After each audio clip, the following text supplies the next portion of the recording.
You are listening to Lighthearted, the official podcast of the United States Lighthouse Society.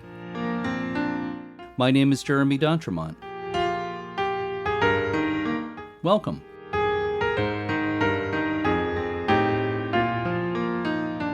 I am flying solo today with no co-host. This is a retrospective edition of Lighthearted, featuring interviews with two Canadian lighthouse keepers, Karen Zacharuk and Chris Mills.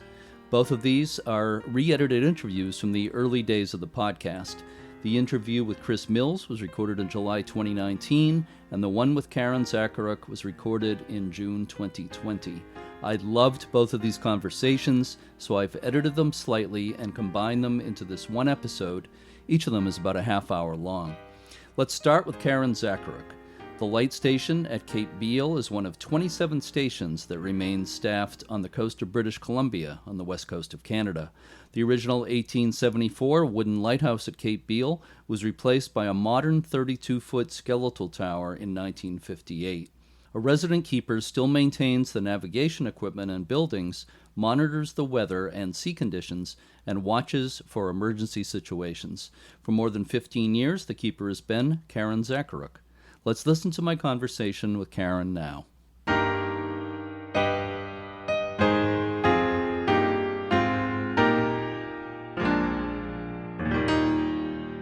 Karen, you're an avid sailor, and so I guess you've had a lot of maritime experience, but what exactly led you to become a lighthouse keeper?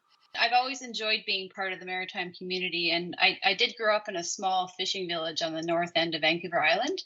And so I was around water a lot, fishing with my dad and living even in a logging camp out there with my dad for a while. But actually, when my husband and I, when we met in high school, and when we graduated, we bought a sailboat right after graduation. And we lived on the sailboat for 7 years.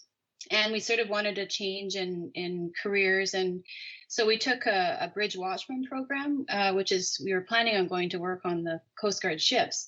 But when we applied at the Coast Guard base in Victoria, we sort of applied for everything, and relief lightkeeping came up first for myself, and lifeboat stations for my husband. And so we sort of went with that. And I sort of always dreamed of living on an island with no cars. When I first started doing relief lightkeeping, I just fell in love with it. And we had been living on the sailboat for 7 years. So I was sort of ready to start to move into a house and kind of living sort of a simpler life. And that's sort of how we started. And we've been doing it for now, both of us, for about 20 years. So my husband's with the lifeboats and I'm with light stations. And yeah, it's so that's how we sort of got into it. So Canada still maintains 27 staffed light stations in British Columbia, along with 23 in Newfoundland and Labrador and one in New Brunswick. And in this age of automation, when most lighthouses in the entire world have been de-staffed, why are some of the Canadian stations still staffed with resident keepers? Most of the Canada's staffed light stations are obviously in very remote areas of the coast. They're situated in key locations along the coast where, there's treacherous waters and bad weather conditions as well. And along the BC coast, there's actually only two that you can drive to. So the rest are either boat and helicopter or helicopter only access. And in most of these remote areas, the lightkeepers are really the only eyes and ears looking out over our coast. So the weather reports that the lightkeepers provide 7 times a day or more, if there's a special weather needed or a weather request, are actually very vital to the mariners and aviators, as well as assisting Environment Canada in forecasting weather. So lightkeepers provide a 24-hour service to the public, and they also we provide 24 hours radio watch listening for distress calls. And we assist the Marine Traffic and Communication Services in relaying distress calls that may come from like radio dead zones or mariners just using a handheld radio. So there's a lot of areas there as well that, there's incidents because of the treacherous waters and as the lightkeepers the light stations being in these remote areas, they're a lot of times they're safe havens for mariners and aviators. Where were you stationed as a keeper before you went to Cape Beale? So I was just northwest of Port Hardy, 15 miles. That's at the north end of Vancouver Island.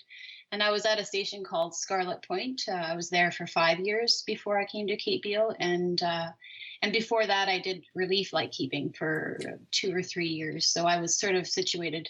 I would just go out for either, from anywhere from 3 days to 3 months. I would be at a different light station sort of up and down the coast. So I've been to most of them. But I always thought, if I ever got to be full-time lightkeeper, I would love to.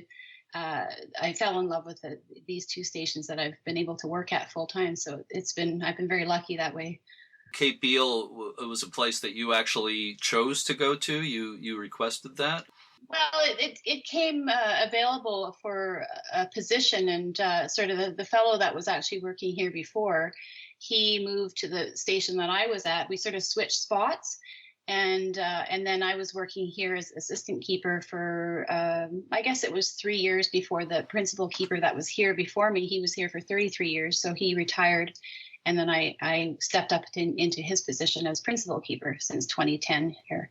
How difficult is it to get to and from the station there? It's a 3-minute helicopter ride from Banfield, which is, Banfield is our nearest community, and it's 150 people that live there. But Banfield is actually at the end of a 90-kilometer, very rough gravel road. So the nearest town that you can actually drive to on, by a comfortable highway road is Port Alberni. And so from Banfield, we're 7 kilometers by hiking, and a lot of that is through the mud. Or we're 5 miles by boat, which depends on the seas. We're sort of the offshore swell, where we have a sort of a lagoon where you can bring a boat into, but it's a very narrow gap that you can get through into the sandy lagoon. And so the seas have to be below about 2.5 meters to be able to ride the wave into the lagoon. So you have to, the offshore swell meeting the lagoon can be pretty treacherous there. So it's a difficult place to get into. Or, of course, by helicopter from Victoria, which is I would say it's about a 40-minute flight from Victoria by helicopter. You personally, how do you get in and out normally? Usually by helicopter or lifeboat. Banfield Lifeboat Station in Banfield, they can come and get me, or I also have a personal boat. But yeah, and then I have hiked out before as well when we couldn't get a helicopter or a boat in. So I've hiked myself out and went out that way. It's a very muddy trail, so yeah, you have to be prepared to get wet and muddy. Right. You have an assistant keeper, is that correct? Yes, I do. Him and his wife work here as well. So so when I take leave, we can only take holidays when we when we take vacation. We can only leave when we take vacation. So often when I leave, he can step into my position, and Lolly can step into his position, because there always has to be 2 people working at the station. So. And you mentioned your husband works at a Coast Guard lifeboat station?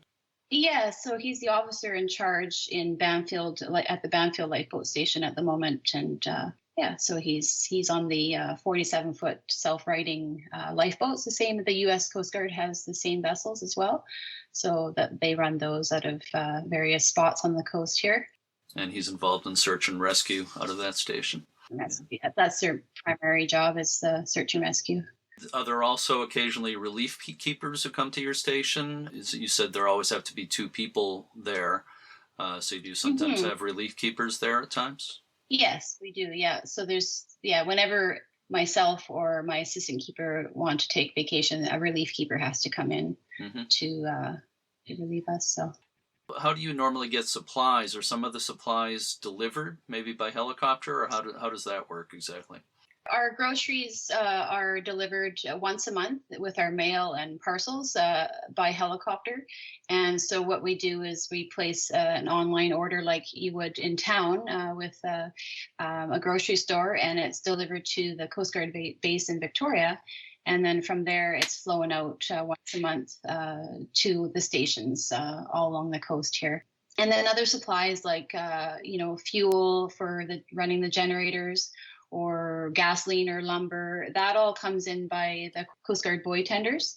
and they will bring a workboat and sometimes a fuel barge through our gap here into the lagoon to refuel us. Usually they refuel us every 6 months with diesel, and then bring supplies in as well, like I say, lumber, or if we need a new wheelbarrow or paint or such things like that, they'll bring that in, and then all of our water, of course, is collected off our roof into cisterns, so that's for drinking and washing and such. So in the summertime, we do have to conserve quite a bit if we haven't had a lot of rain.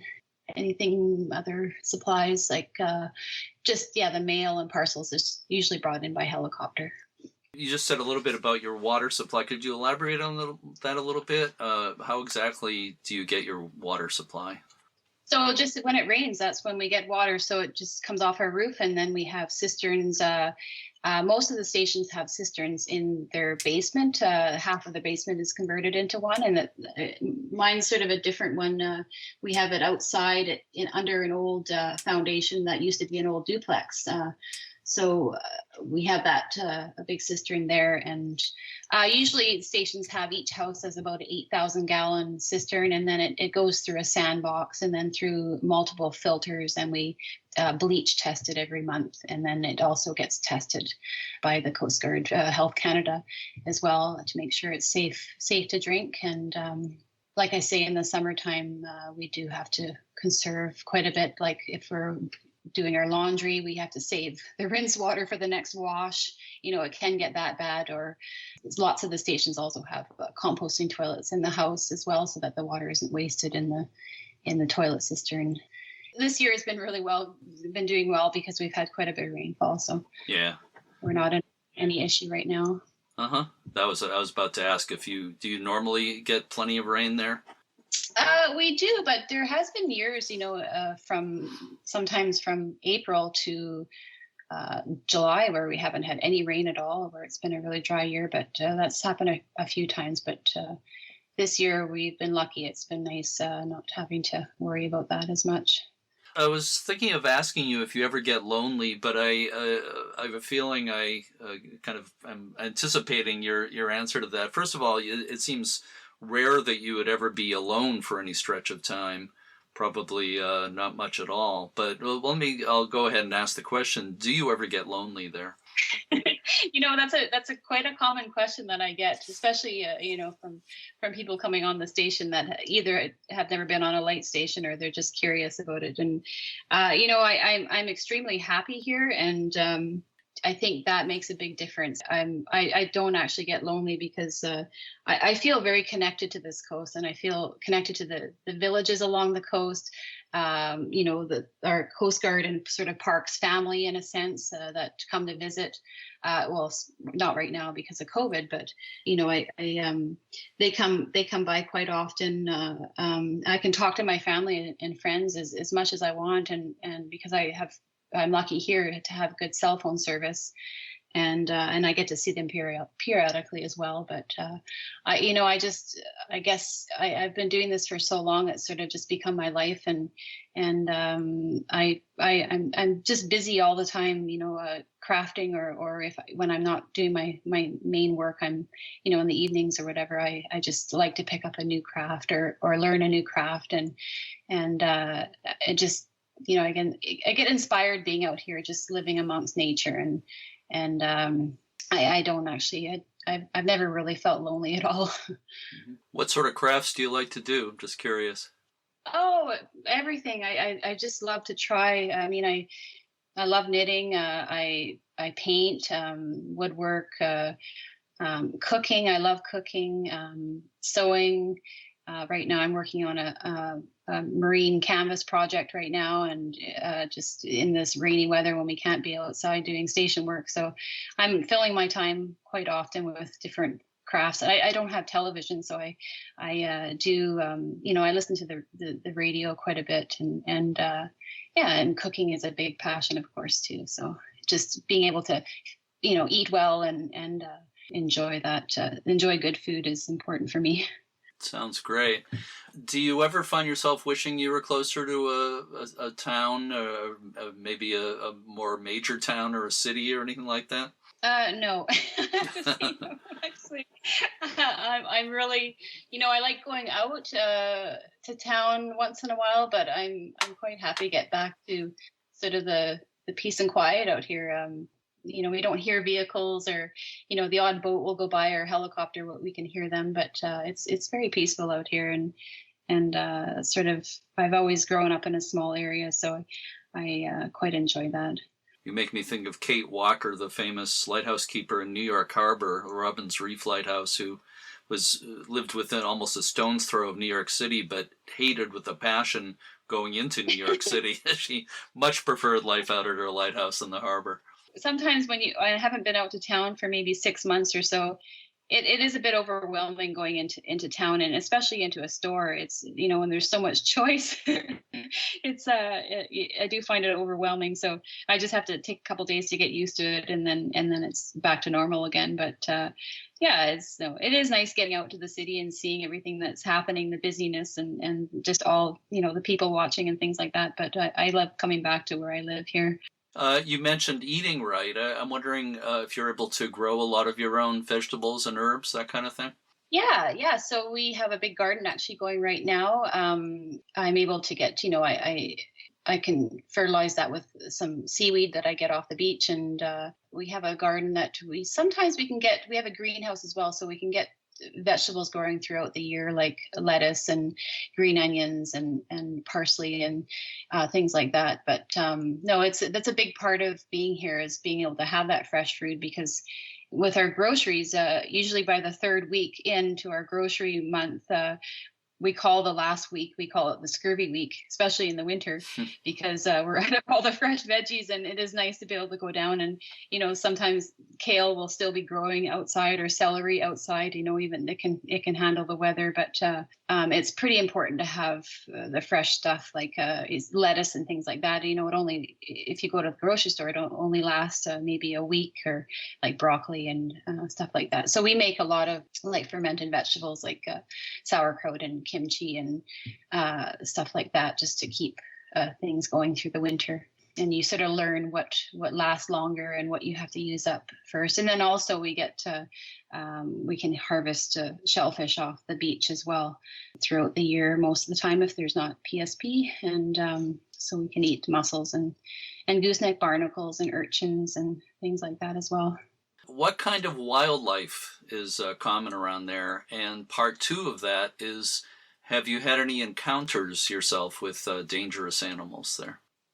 Yes. So we're in Pacific Rim National Park. So, there's quite a bit of wildlife here everywhere. Right now, there's about 3 gray whales that are feeding just off our reef line. The humpbacks tend to be a little farther out at this time of year.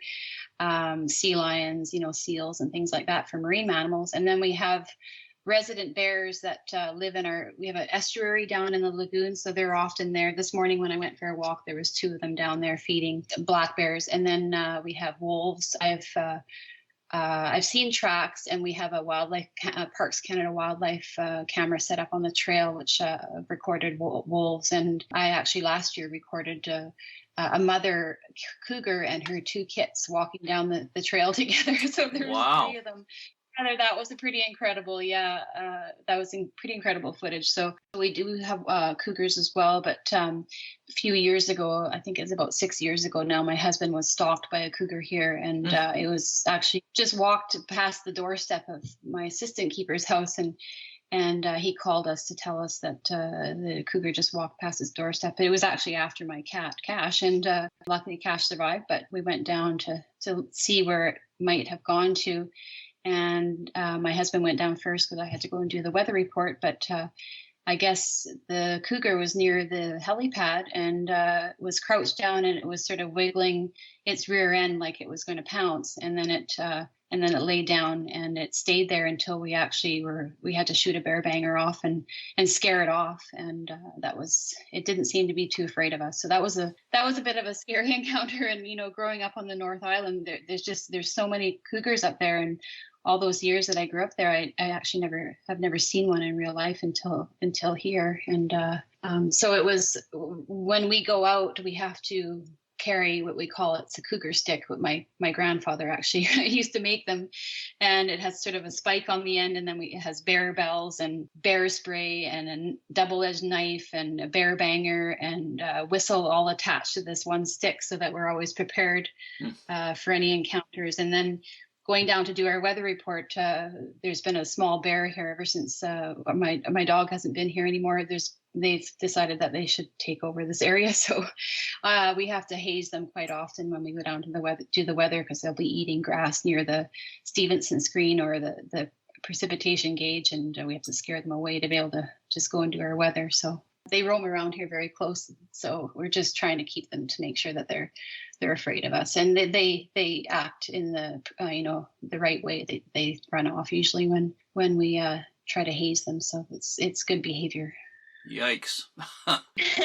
It is scary because they're sort of more unpredictable wildlife, and I'm sure that I've been watched many times walking up and down the old Banfield Trail, the old Telegraph Trail to Banfield, but didn't know it. They're just there and around, and it can be frightening for sure. You mentioned your cat Cash a minute ago, and you were nice enough to email me some pictures of Cash. And first of all, he's a twin of our cat Eddie. They are classic tabby cats, and they look so much alike. It's scary. And yeah, it's really funny. They look exactly alike. Although Eddie's a house cat, and I'm afraid he needs to go on a diet. He Cash I think is in better shape. He gets to run around outside and everything. But it's hilarious. You sent me pictures of Cash dressed up in different clothes. It looks like he actually enjoys that. And you say he enjoys greeting people. And he's got a lot of personality. It looks like he really loves life at the light station there. We call him our site inspector. So when the helicopter lands and he's got his Coast Guard tie and epaulets on there, his collar, he just struts up to the helicopter like he owns the place, and he does the whole kitty customs and inspects everybody. And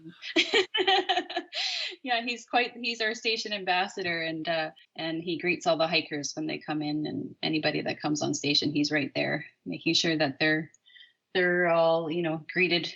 He needs to be the star of a children's book. We don't want to promise anything, but I hope that happens. He needs his own book. Yeah, and we could add my assistant keeper, their cat Choppy. He's quite adventurous cat too, and he's had the hard lesson of learning the tides, over the years here, going across the lagoon, and then the tide comes up and him having to swim back, in a 2-foot chop, but probably what would seem like a 6-foot moderate sea to him, and in the wintertime. So he's quite the adventurous cat too. But they don't get along. They really don't like each other. Well, so that's too bad, yeah.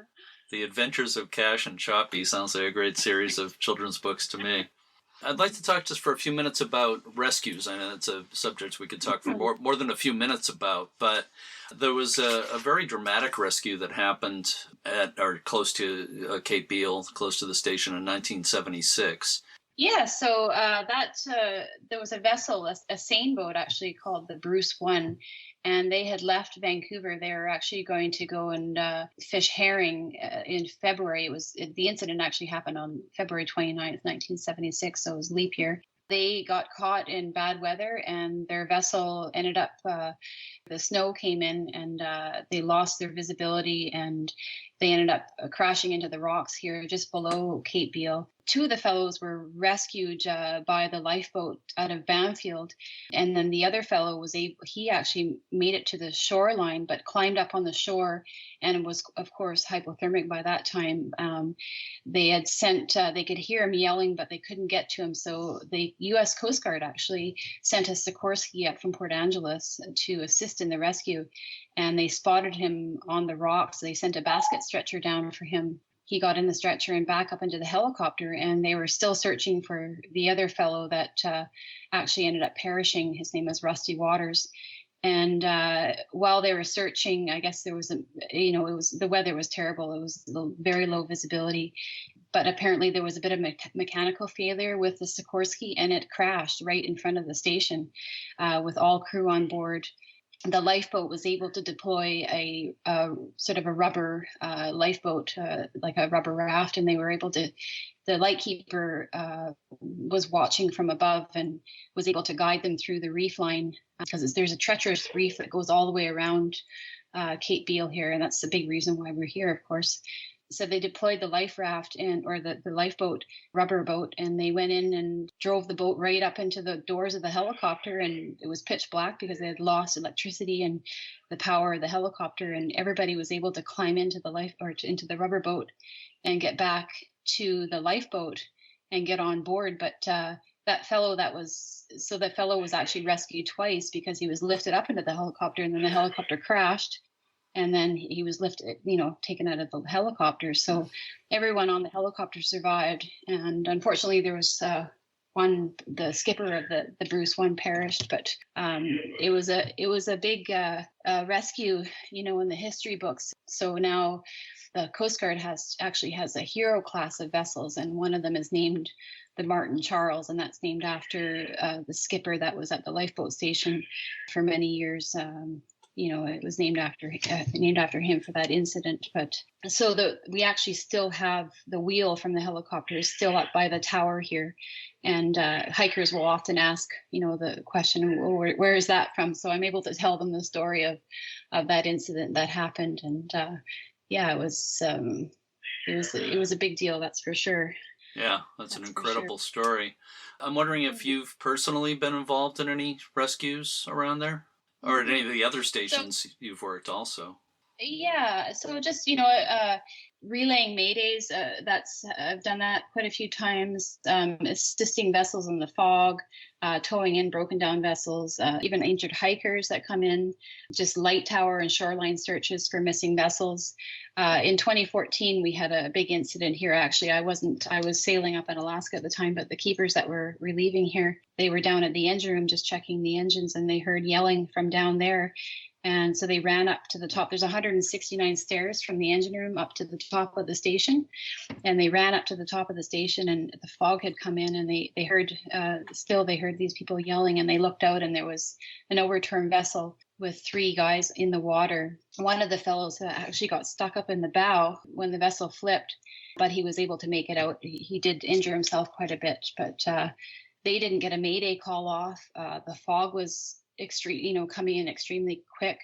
And so if the lightkeeper hadn't heard them, they likely wouldn't have survived. So that the lightkeepers had called the Banfield Life, which came out in about 20 minutes and were able to rescue and save all 3 of them. There's a lot of current, and with the wind, and it can create pretty treacherous water. So there's a wave actually that the Hawaiian First Nations that from this area, they call it the Chupmeek, canoe-eating sea monster. So that's what they call that wave. And that wave has actually, over the years, gotten a lot of people just, flip their vessels and that over. And there was a canoe voyage that was going around, and both the canoes tipped over, and they had about 15 people in each canoe, and everybody was in the water, but the lightkeeper spotted them and was able to call for help, and they were all rescued. So it's pretty treacherous waters here, and we're always keeping an eye out for vessels and that are, especially when they get a little too close to the reef line, they're fishing for the bottom fish there, and that wave will come up, and you're not expecting it, so it can be scary. And of course, incidents like that are one of the main reasons why there's still keepers at Cape Beale and some of the other stations. You think about this, the station's been here since 1874, so Cape Beale is actually the oldest staffed station on the coast, and so there's always been somebody watching out for the past 146 years. So the light stations are very important for assisting mariners and aviators, that's for sure. It's sort of the only eyes and ears out here. And there was another really famous rescue there in 1906 involving Minnie Patterson, the wife of a keeper there. I'm wondering if you ever find yourself thinking about Minnie Patterson. Yeah, so Minnie Patterson, I do find myself thinking about her quite a bit. I usually hike the trail that, every morning just for some exercise. I hike up to the top of the hill and back, and that's the same trail that she used. It's the old Telegraph Trail that actually there's still some of the telegraph wire is still on that trail, and that she used to use. She used to go on to Banfield, and then of course when she had to cross the lagoon to get to that trail, it was high tide, so she was soaking wet by the time she started the trail, and it was in December, and it's just awful to start the trail when you're soaking wet already. But there's pictures of her I have in the weather room with her family, and yeah, she's definitely, she was honored in our Victoria Maritime Museum for her efforts that she did in 1906 there for both incidents with the Valencia and the Coloma. And she's definitely part of history here and on this coast, that's for sure. Before we wrap things up, I want to ask you something that maybe this should have been the first question I asked you, but in the course of I don't know if there's such a thing as a typical day, but what are some of your duties that you might happen in a typical day at the light station? We actually get up at it's either 3:30 or 4:30 in the morning, depending on the time of year, to do our first weather report. And then there's 7 weather reports that we do a day, besides if there's any special weathers involved in that, or weather requests. So that's our main part of our job is our weather collections, local marine weather collections. And then of course we're keeping watch on the radio 24 hours a day. When we're outside, we have a handheld radio that we're monitoring all the time. And there might be helicopters coming in, or a ship crew coming in to refuel us, or work on some of our equipment. We have a highline and a derrick equipment. From there, we start our day, in the morning after breakfast. We'll maybe decide, okay, if it's a nice day, we might do some painting. There's a lot of red and white painting here. We're cutting lawns, we're maintaining the generator, doing oil changes, and then fuel filter changes on the derrick engines. We're doing electronics or electrical work. It could be we need to do some minor plumbing or carpentry work, grounds maintenance, from cutting our lawns, which takes pretty much all day because we have to do it by with a weed whacker. It's just too steep to be mowing most of it, from cleaning the windows on the cupola of the tower to maintaining our fire pumps, all our safety equipment. There's just, we're cutting back trails that we have around the station just to be able to go and have a lookout for any sort of shoreline search that we have to do. Yeah, it's just every day is definitely not the same. So there's always lots. It's a big station, so there's lots of things we have to do around here. I'm tired listening to you. Wow. So yeah, and then we also collect, the temperatures twice a day for Environment Canada, and the precipitation amounts, and so we're doing, and then we also do we help out with the aquarium, so we're recording any whale sightings that we see. We do beach bird survey for Birds Canada. RCMP Coastal Watch program we're part of, looking out for suspicious vessels. Just basically keeping watch that's the main part of our job as well. So we're sort of just lots of stuff to do here, that's for sure. I guess so. I have one final question for you for bonus points. Okay. What have you enjoyed most about your years as a lighthouse keeper? Oh, I would say just, being the opportunity to work in such a beautiful place, being closely connected with nature, and where the weather and the tides basically determine what you do for the day. Being part of a Coast Guard family, in a sense, because we're always working closely with the Coast Guard pilots and ships and lifeboats and radio crew, and the storm watching. We've had the biggest seas I've ever seen were a few years ago. We had 63-foot surf on an 11-foot tide, and I've seen water spouts, just beautiful sunsets. It's every day is different, so it's I like that the variability and just how everything's changing all the time, and just living amongst nature. I enjoy that the most. Well, your love for it certainly comes through in the conversation we've had today. It's such a pleasure talking to you. It's really, really been a rare pleasure. So Karen, Zacharuk, thank you so much for spending this time with me today. I hope we can talk again someday. I would love to visit there. I'm not sure I'm going to be able to swing that, but Talking with you and hearing firsthand what it's like being there is the next best thing to actually being there. So, again, thank you so much, Karen. I really appreciate it. Thank you very much for the opportunity, Jeremy. And I'm sure we'll be in contact again.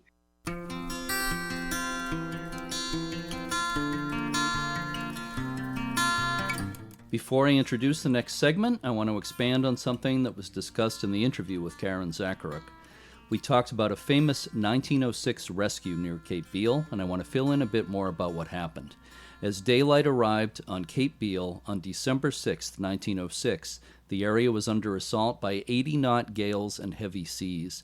Keeper Tom Patterson spotted a crippled vessel offshore. The ship was the bark Coloma out of San Francisco. The captain and crew of 10 clung desperately to the stunted remains of the mizzenmast as the ship was threatening to break apart. Keeper Patterson attempted to summon aid by telegraph, but the line had been severed by the storm. 6 miles away, off Bamfield Creek, the lighthouse tender Quadra lay at anchor. The best hope was for Tom's wife, Minnie, to try to reach the Quadra, while Tom stayed on duty and waited to see if the Coloma struck the rocks. Minnie left in such a rush that she was wearing her husband's slippers and clothes that were not nearly suited for the harsh conditions she'd encounter. Minnie's first obstacle was the deep, frigid water that separated the light station from the mainland. She decided to not take a skiff and instead made her way through icy seas that reached to her waist. Knee-deep in mud during part of the journey, she fell numerous times in the face of hail and wind.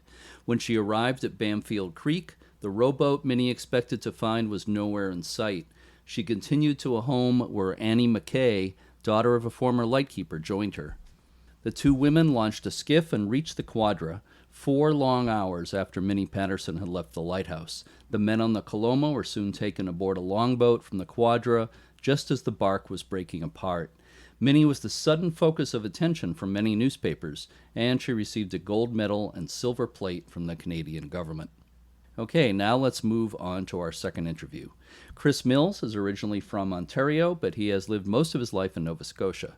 Chris landed his first 3-week job as a relief assistant at the Cross Island Light Station near Lunenburg, Nova Scotia, at the age of 24. Between 1989 and 1997, Chris worked as a lightkeeper at 11 different light stations in 3 provinces on both the east and west coasts of Canada. Chris was a founding member of the Nova Scotia Lighthouse Preservation Society. For years, he's recorded the oral histories of lightkeepers and their families. Chris has authored 2 books, Vanishing Lights and Lighthouse Legacies, Stories of Nova Scotia's Lightkeeping Families. Chris lives in Ketch Harbor, Nova Scotia. He works for the Canadian Coast Guard as a deckhand on a lifeboat. He's also had a career as a radio DJ and news announcer, and he's also a carpenter. I've known Chris for more than 20 years. I've had the pleasure of co-narrating some lighthouse cruises with him out of Bar Harbor, Maine. And we recorded the interview you're about to hear at the Days Inn in Bar Harbor back in July 2019. So let's listen to my conversation with Chris Mills now. I am here with my friend Chris Mills at the famous Days Inn recording studios in Bar Harbor, Maine. Chris, we first met, I would say, about 20 years ago. I think it was actually at a Lighthouse conference in White Point, Nova Scotia. Very good. 2000, the International Lighthouse Conference. I was actually out on Seal Island where I was a lightkeeper in Nova Scotia 3 days ago, and I still have 2 of the mugs from that conference in 2000. Yeah, hard to believe. It's 19 years ago. It's amazing. 19 years, yes, indeed. So it's a pleasure to be with you here tonight. And thank you. We might hear a little traffic noise out here tonight. The famous Days Inn recording studios are very close to the main road here. Famously poor insulation, sound yes, insulation. Exactly. Yeah. But again, I really appreciate you being with me here tonight. It's a real pleasure. And I have admired your work for so long. It's great to get to talk with you tonight. Thank you very much, Jeremy. I really have. It's an honor. Yeah, it's an honor to be with you. So, Chris, first of all, I understand you built your first lighthouse when you were 6 years old. What was that all about? Lighthouse in name, perhaps not in resemblance, but we had a summer cottage, and still do, in fact, on Briar Island at the end of Digby Neck, which sticks out into the Bay of Fundy in Nova Scotia, southwest Nova Scotia. And we got to know the lighthouse keeper at Western Light, or Briar Island Light, which is officially known as. And I was fascinated with the lighthouse, fearfully fascinated with the foghorn, which was a diaphone, which was an extremely loud and deep sonorous thing that really scared the crap out of me. But I was so fascinated with the light, the sweep of the beam, and with the lightkeeper, I decided to pay homage to that by building a lighthouse out of pieces of basically driftwood, lobster traps, and so on. And so I did that in circa 1971. It was topped with a red trouble light. And in fact, it exists to this day at our cottage, and the bulb has not yet burned out, which is more than I can say for many lighthouses in Canada. Very true. Wow. Well, you knew what you were doing even then. Maybe this is probably something that's a little hard to sum up in just a couple of words here, but what led you to become a lighthouse keeper? So it's a lifelong interest, obviously, as I've kind of just set the stage for it. And I believe my interest in lighthouses began in utero when my mother climbed the steps of Cape Hatteras Lighthouse. And I don't know, maybe a tenuous connection, but it certainly there was a seed planted. And my interest came not to fruition, but started to show itself about the age of 16 when I went to what was then known as Canada Manpower, an employment center in Halifax. And I went in and I said, I would like to find a job as a lighthouse keeper. And the gal there said, no, there are no lightkeepers anymore, which was half true. They were starting to automate and destaff Canadian lighthouses starting in the early 70s, but there were still very many lighthouses to staff. But most of the positions were part-time positions. So flash forward to the age of 23, 24, and my friend Ian Duff, Scottish lightkeeper. Mm-hmm. I've met him. Yes, you have indeed. You've been to Scotland, and I was living in Scotland and met him there. To make a long story short, he and some fellow lightkeepers had won a TV quiz show in Britain called Busman's Holiday, which had brought them to Canada to visit, well, the busman visits bus stations and buses, the lightkeepers visit lighthouses. And we toured Cross Island Lighthouse on the south shore of Nova Scotia. I got to meet the keepers there. We had a lovely visit. And shortly after that visit, which was in November or late 1988, I learned of the need for a relief keeper for 3 weeks.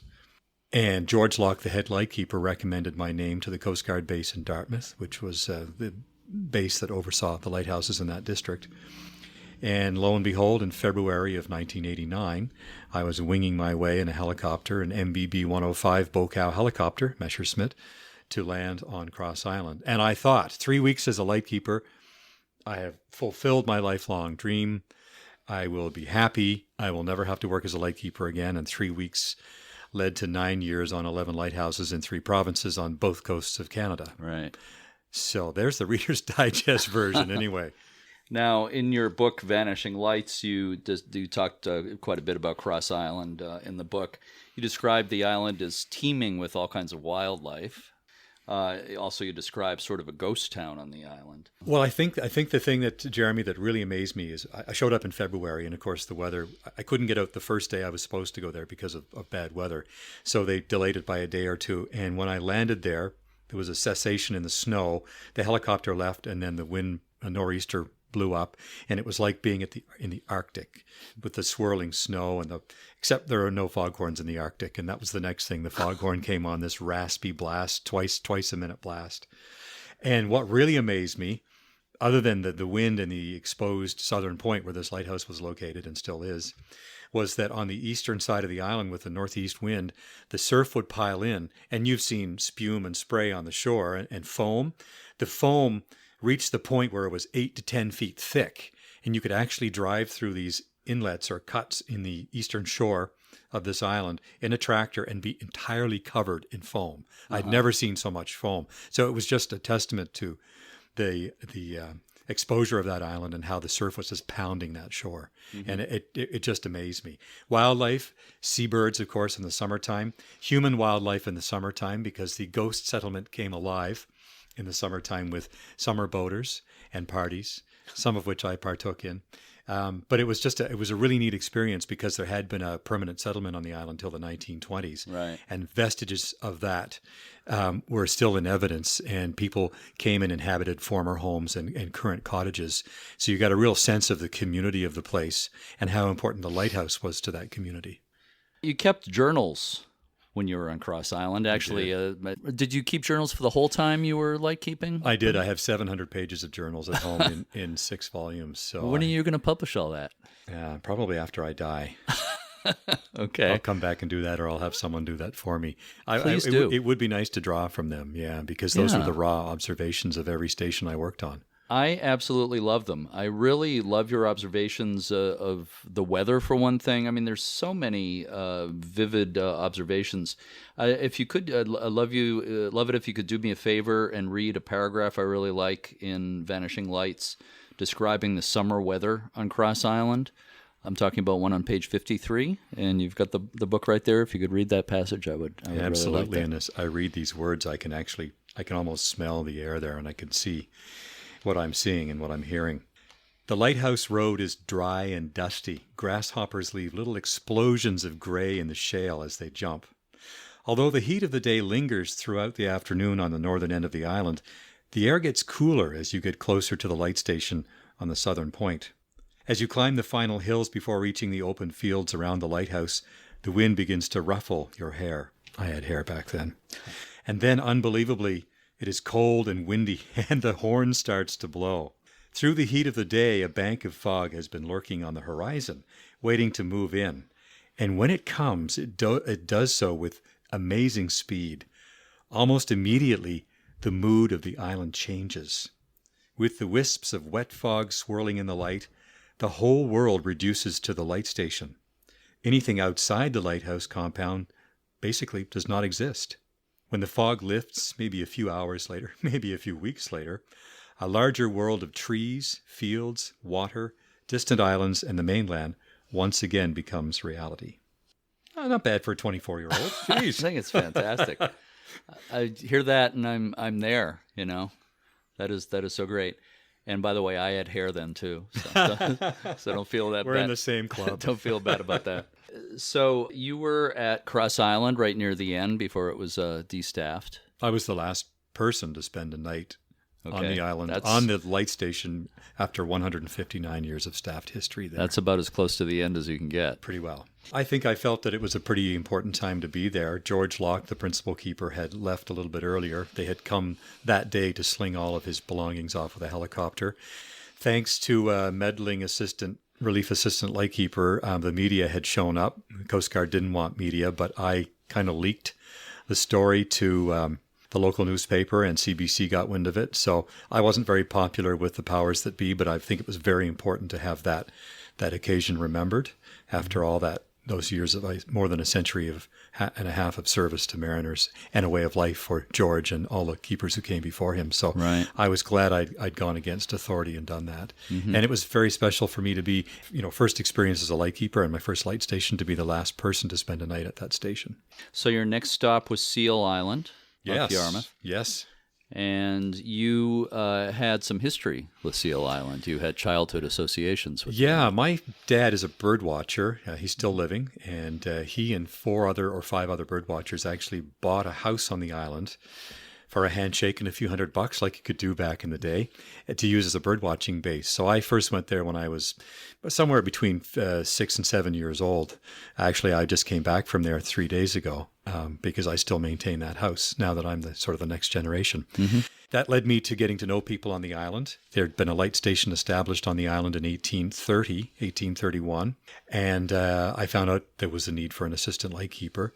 And lo and behold, I had an interview, and I was on my way in the fall of 1989 to spend 6 shifts as an assistant lightkeeper on Seal Island. I also pretty well helped close that one out. So I was a bit of it seems to me, a bad luck charm, because every lighthouse I worked on ended up being destaffed and I got moved on to the next one. But that's a bit of a joke, because really I was lightkeeping at the end of the era of staff lighthouses in Eastern Canada, especially in the Maritimes.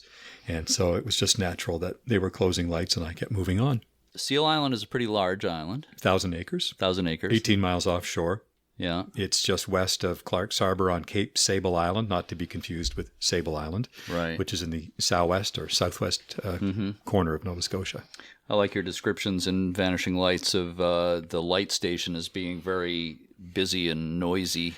Well, and the funny thing about Seal Island was that we had 2 sets of generators. So we had our domestic generators, which were put in a building which was not designed to be soundproof because it was a garage previously. And then we had 3 sets of generators that ran all the navigational equipment down on the shore. So you had this huge, roaring, growling, vibrating mass of generators in this shed up by the lighthouse. And then you had these droning little generators down below to keep the fog detector and the foghorn and the main light going. So it was an extremely noisy place, but it also gave it a feeling of vitality.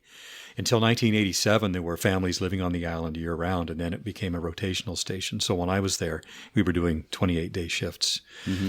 But within a year, the Coast Guard had come and installed automation equipment and destaffed the lighthouse in October of 1990. Yeah, so again, I was the bad luck charm.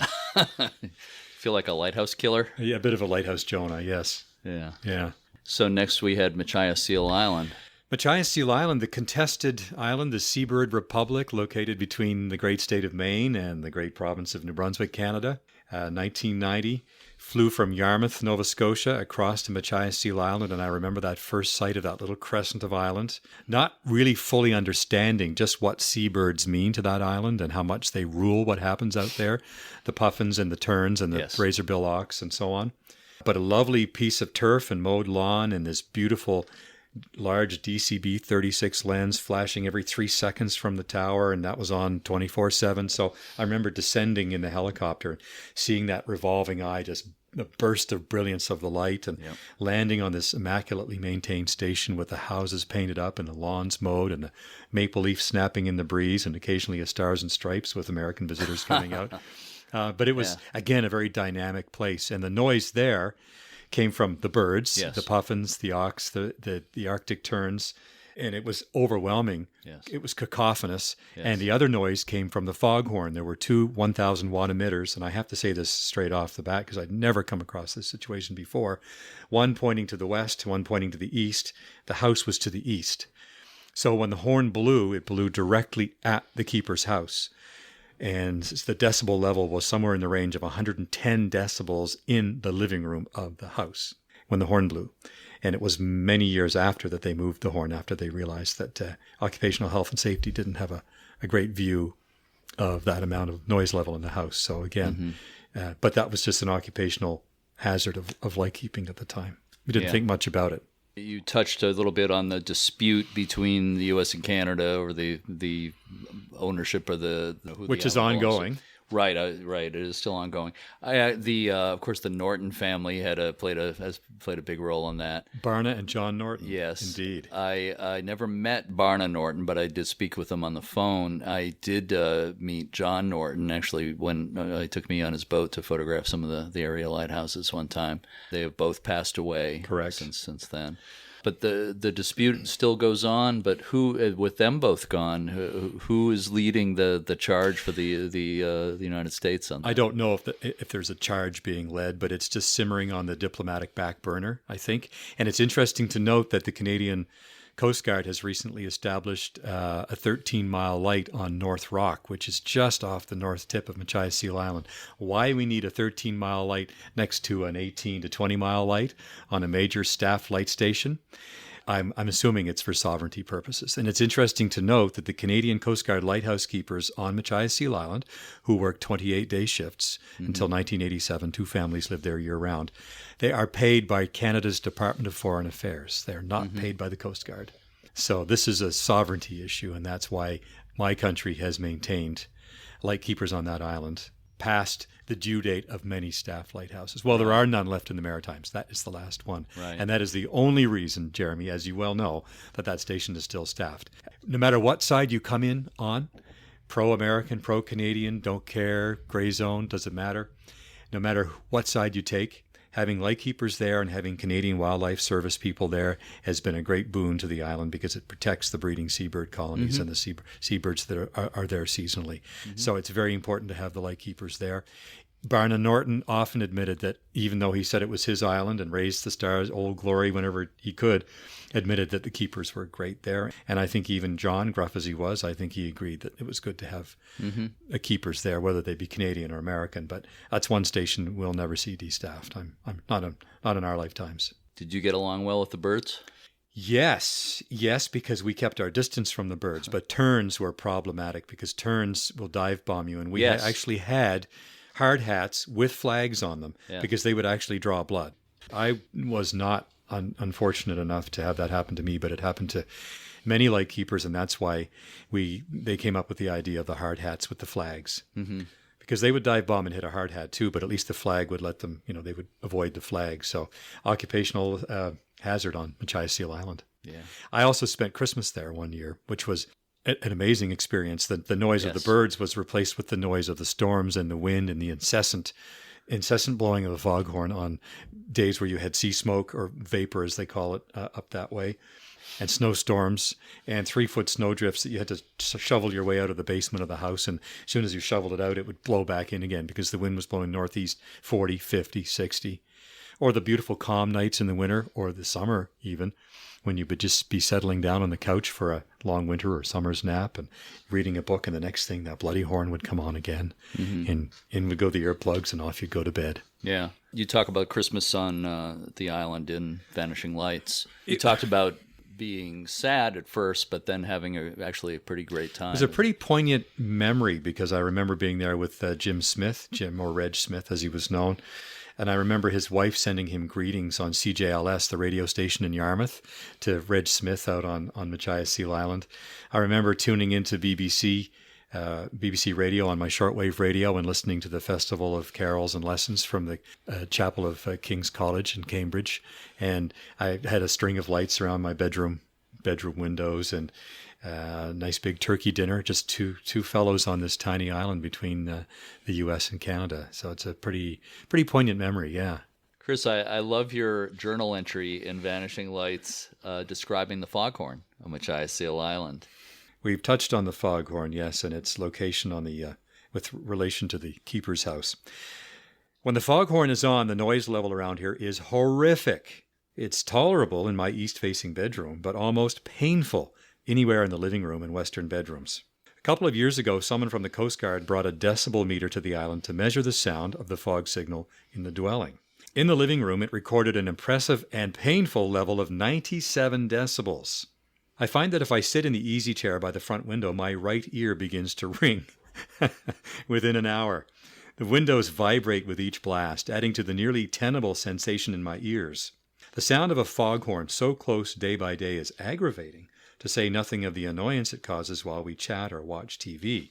2 3-second blasts every minute is extremely effective in obliterating all conversations, both on the TV and in the room. And of course, as many lightkeepers did for many years, you kind of instinctually knew when the horn was going to blast, so you would stop your conversation for those 3 seconds, talk for 3 seconds, stop for 3 seconds, and then you had 51 seconds to catch up on what you were talking about. 97 decibels is louder than a motorcycle, by the way. I don't know what kind of a motorcycle we're talking about, but I just Googled 97 decibels, and a motorcycle, it says 90 decibels. A power mower, it says 96 decibels. So, well, I think I probably a Harley, It got to be a Harley. Yeah, but it was Harley it was bouncing loud. off brick buildings or something. And exactly, reverberating. And the thing was, the windows actually bzzz, and this is twice a minute for 3 seconds at a time, day in, day out. Sometimes for a total of, Machias would see up to 2,600 hours of thick weather a year. When you consider there's 7,000 hours in a year, give or take, 2,600 hours is a lot of horn time. A lot of horn time. Yes, yeah, I would say so. Now, your next light station was Gannett Rock. Gannett I could see from Machias to the east of Machias, and it was one that I always wanted to get to because it was a rock station. It sure is. And I don't mean rock and roll. Well, it did rock and roll. Yeah, it you could. know something about rock stations, but that was a true rock station, or so you might as close as we get in Canada, pretty well, to a rock station. Established in 1831, and basically barnacled onto the rock, if you can use that as a verb. A granite-based tower, wooden tower, much of which still remains today, although it's abandoned. You've seen it. It's a sad sight. Yes. With a concrete house basically stuck to the side of it, and a large bunker, which was previously a fog alarm building. You could walk around the whole thing on the deck in 45 seconds, maybe. There was a small wharf and a helicopter pad, and that was it. and you were there for 28 days at a time, although keepers lived there year-round until the 1950s. One family upstairs, one family downstairs, raised kids. My friend Kay Ingersoll, who just passed away this year at the age of 90, learned to ride a bicycle on Gannett Rock.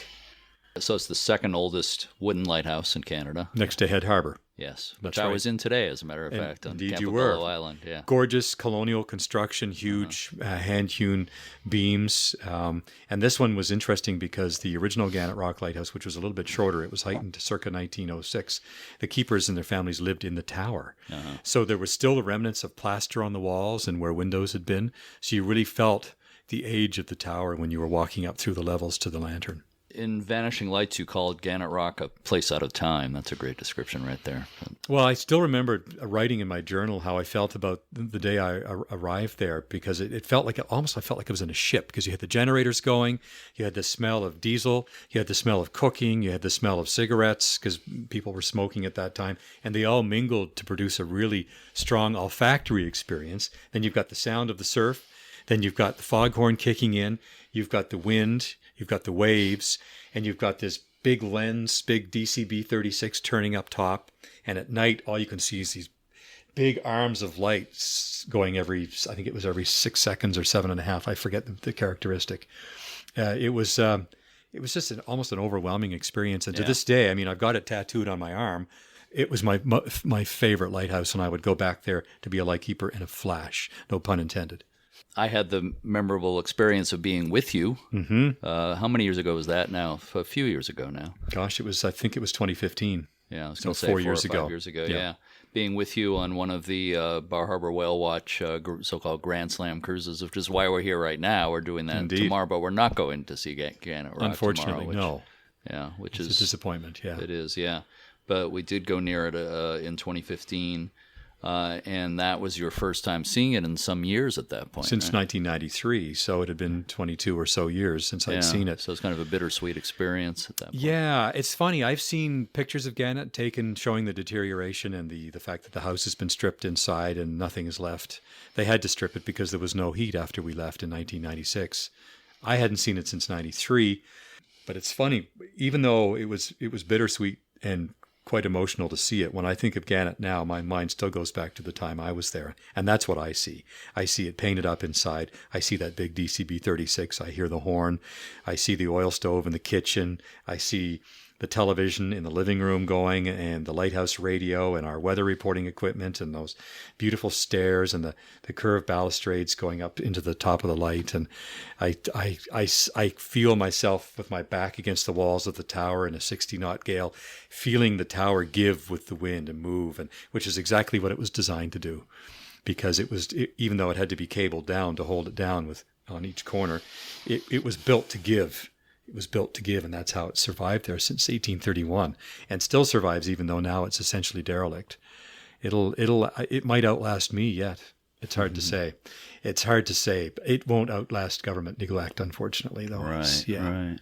To me, just the idea of visiting there, for on a day trip would be just an unbelievable experience. But to spend several months there as you did is just... Well, it was 2 years ago today that I was back to Gannett Rock, and we had all plans of landing on the island. Yeah. And that would have been the first time I would have set foot there since 93. And I left a time capsule there underneath the lighthouse deck, and I wanted to see if it was still there.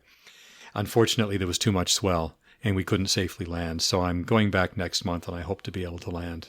Mm-hmm. But that, you know what, to be honest with you, if I don't, it won't kill me, because it's going to be heartbreaking to see the mess it's in. How successful has lighthouse preservation in Atlantic Canada been to this point, would you say? Overall, not successful, but there are notable exceptions which make the whole story better. So by averages, great, good, but not by case-by-case basis. Yeah. Nova Scotia had the highest number of staff lighthouses. It had big stations, it had well-maintained stations, and they were basically laid waste to after destaffing. It was demolition by neglect, so it wasn't really active. But it didn't take long for those stations to fall into disrepair, and there was no effort made, no avenue provided for groups early on. The bulk of the destaffing was between, we'll say, the mid-1970s and 1989. There was no avenue for local groups to take over lighthouses until the end of that period, and by then most of them were not worth saving. It was too much work to save them. But fortunately, there are some key sites such as Cape Fourchou in Yarmouth and Port Beckerton on the eastern shore, and many other smaller lights that have been saved. But these are small lights you can drive to. These big stations with big towers and lots of infrastructure, lots of buildings, unfortunately, they're gone. And unlike Maine, unlike New Hampshire, unlike Rhode Island, many other states, and the west coast of the United States, we haven't saved many of these remote sites. You folks have. I think part of it is due to apathy. Part of it is due to an entrepreneurial attitude which exists perhaps in greater numbers in the United States. But we have a slightly larger country landmass-wise than you folks, and 1/10 of your population. So we don't have the people and the money to save these remote stations. Right, and you have Not almost as many lighthouses. Similar number, actually. We do. Yeah, that's right. So it's very difficult for us to save every lighthouse. Having said that, and we won't talk in detail about the rest of the country, Quebec has done an amazing job saving beautiful big light stations, including lighthouses that still have diaphone foghorns, not operating, but in place with all their equipment. Fresnel lenses still in use, some which even get wound by hand and are still operating in that way during the daytime, wound by the students who staff these sites. Ontario has done a great job with some of their lights. And of course, British Columbia, 27 of their lighthouses are still staffed by resident keepers, and there are 21 in Newfoundland still staffed. So they're maintained extremely well. But to wrap up that question, there are some great success stories, but not the failures, but the lack of successes outweigh the successes. Mm-hmm. But we have to concentrate on what has been saved. Yeah. That's the positive part. How optimistic would you say you are at this point about the future of lighthouse preservation? I think the lighthouses which have been saved are going to thrive and prosper, most of them.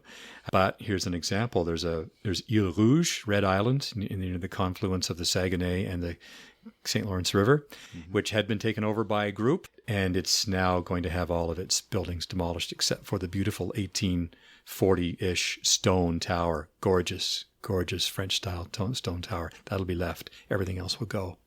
So we're still losing.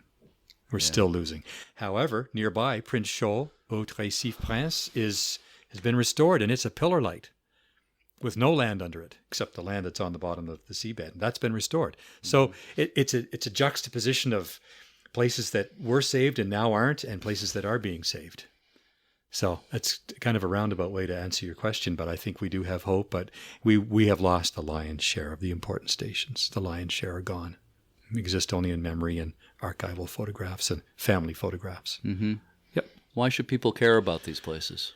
People should care on a number of levels because our respective countries were built on safe navigation. It was extremely important.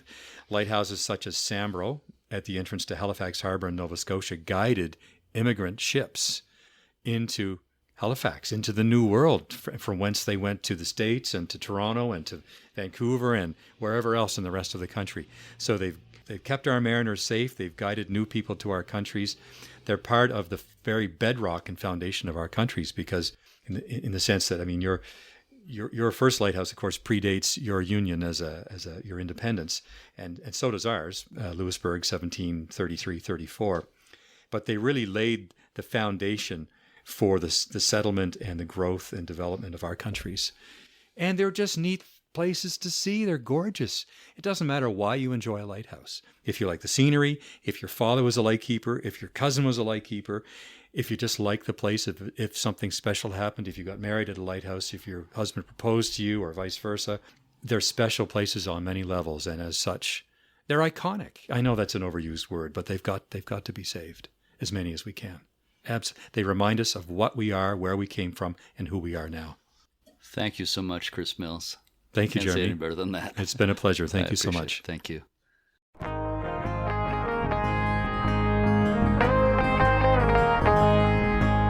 I hope you've enjoyed listening to these conversations again. I sure have. Chris and Karen have such a great ability to bring these places to life for those of us who may never get the chance to visit them. The book Vanishing Lights by Chris Mills is available from Amazon and other online booksellers. I recommend it very highly. His excellent book Lighthouse Legacies, Stories of Nova Scotia's Lightkeeping Families, is also available. I want to remind everyone to check out uslhs.org to learn more about all the things the U.S. Lighthouse Society offers, from preservation grants to the Passport Program to domestic and international lighthouse tours. I also want to remind our listeners about the U.S. Lighthouse Society's National Lighthouse Day Dance Contest, which is ongoing. On the front page of the website at uslhs.org, look under What's New near the middle of the page. Click where it says National Lighthouse Day Dance Contest to get all the details. The deadline for video submissions is August 14th, so you still have a couple of weeks. There will be cash prizes, but the most important thing is that we're trying to foster togetherness among lighthouse organizations and everyone who loves lighthouses, and to celebrate what lighthouses mean to all of us. If you have any questions about the dance contest, please shoot me an email at jeremy@uslhs.org. We will be back next week with a brand new episode.